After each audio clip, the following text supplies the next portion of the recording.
minu niisugused lausjooma-aastad ja neid oli nagu ühest küljest üsna vähe kokku, 4 aastat, aga see-eest need 4 aastat olid nagu jutti.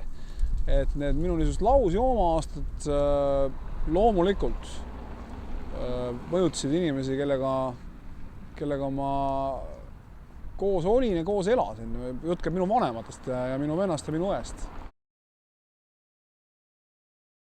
Seda on ikkagi nagu väga raske ette kujutada, et kui sa oled nagu 4 aastat järjest umbjoobes, aga sa käid ikkagi kodus magamas ja aeg-ajalt ka nagu tarvitad kodus ja aeg-ajalt pead pidu kodus. Et see siis kuidagi ei puuduta või ei mõjuta neid inimesi, kes sinuga mitte ainult nii-öelda füüsilist ruumi, aga ka ikkagi mingisugust niisugust emotsionaalset ruumi jagavad. Ja loomulikult on igale pereliikmele see ikkagi erakordne katsumus hakkama saada pereliikmega, kes lihtsalt on täis hommikust õhtuni. Ükskõik mis inimene, kui ta on juua täis, ei ole kuidagi nagu meeldiv seltskonnakaaslane. Aga kui ta on sul lähedane, kui ta on inimene, kelle sa oled, ma ei tea, sünnitanud või üles kasvatanud või kellega sa oled koos kasvanud, siis on see nagu topelt või isegi 3 korda hullem. Sa oled tema pärast mures, sa oled mures selle pärast, kus ta on, kui ta kodus ei ole. Sa oled mures tema pärast, kui ta on su silmade all, teadvusetult akontaktne, võimetu nii-öelda normaalse inimese kombel funktsioneerima. Loomulikult oled sa mures, sest on haigus ja kui sinu lähedane on haige, siis oled sa tema pärast mures, ükskõik mis haigust see inimene põeb. Ja kui inimese käitumine on irratsionaalne ja see segab loomulikult, selleks ei ole vaja isegi, ma kujutan ette isiklikku kogemust, et aru saada, kui keeruline on elada koos nagu jõuliselt praktiseeriva alkohoolikuga. See on väga raske muidugi, absoluutselt. Ja minu peres oli see samamoodi. Et ma olin küll väga noor, et minu jooma-aastad olid umbes 16 eluaasta kuni 20, 21, midagi taolist. Et ma olin ikkagi väga noor ja see sai suhteliselt kiiresti läbi. Aga ikkagi, minu ema, minu isa mõlemad olid minu pärast kogu aeg väga mures. Minuga oli nagu ka väga raske midagi ette võtta, sest ega alkohoolikuga ongi midagi väga raske ette võtta. Alkohooliku nii-öelda paranemine või inimeseks saamine või kaineks saamine saab tulla ainult läbi alkohooliku enda kindla veendumuse. Seda väljaspoolt ei ole võimalik kuidagi mõjutada. Aga see ei võta seda muret kuidagi vähemaks.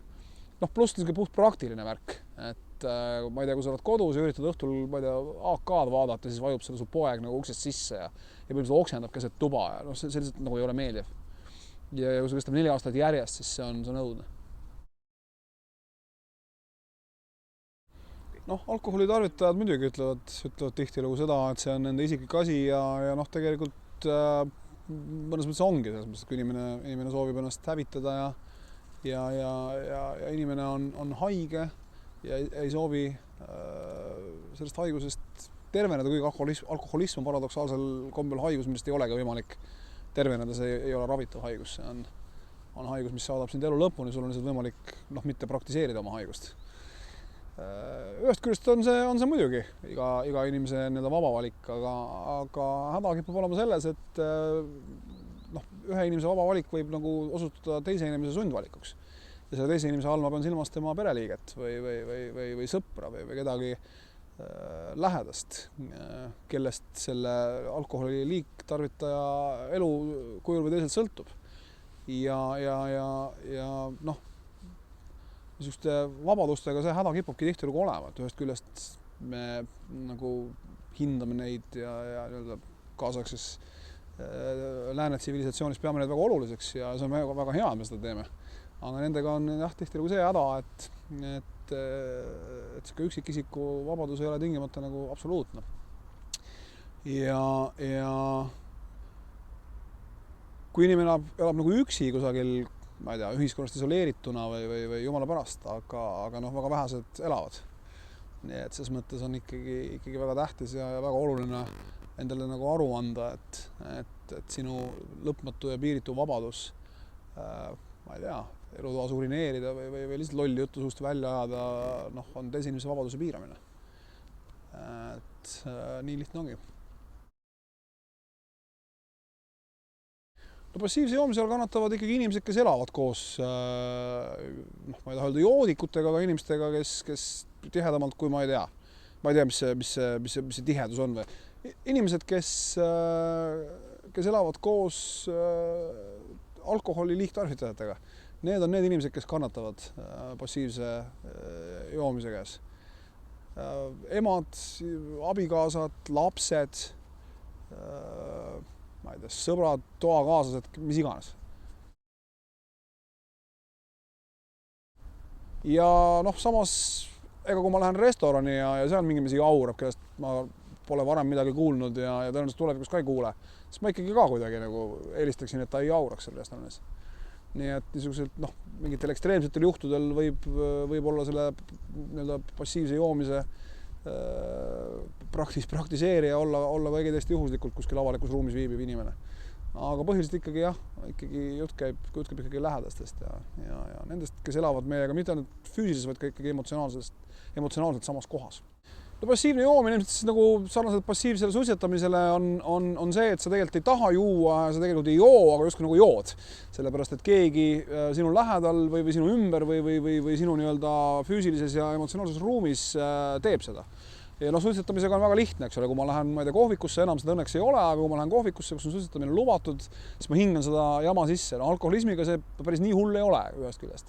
Et ma ei tea, kui minu poeg või minu abikaasa või ma ei tea, minu isa või ema on hommikust õhtuni nagu juua täis, et siis ma ju tegelikult ei ole. Või ütleme, see niisugune füüsiline kahjustus, seda nagu ei ole.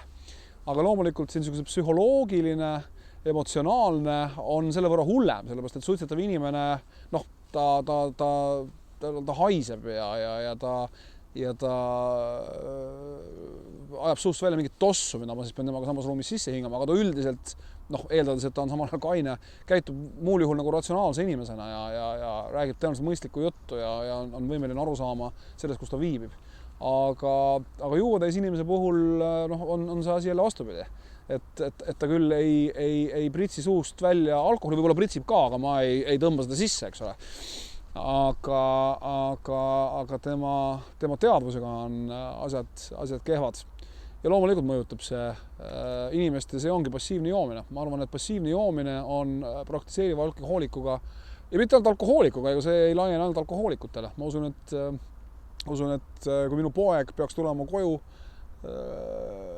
olemata alkohoolik, juua täis peaga, siis ikkagi ma elan temaga seda üle koos. Võib-olla ta ise ei saa aru, et ta seda üle elab, aga mina saan.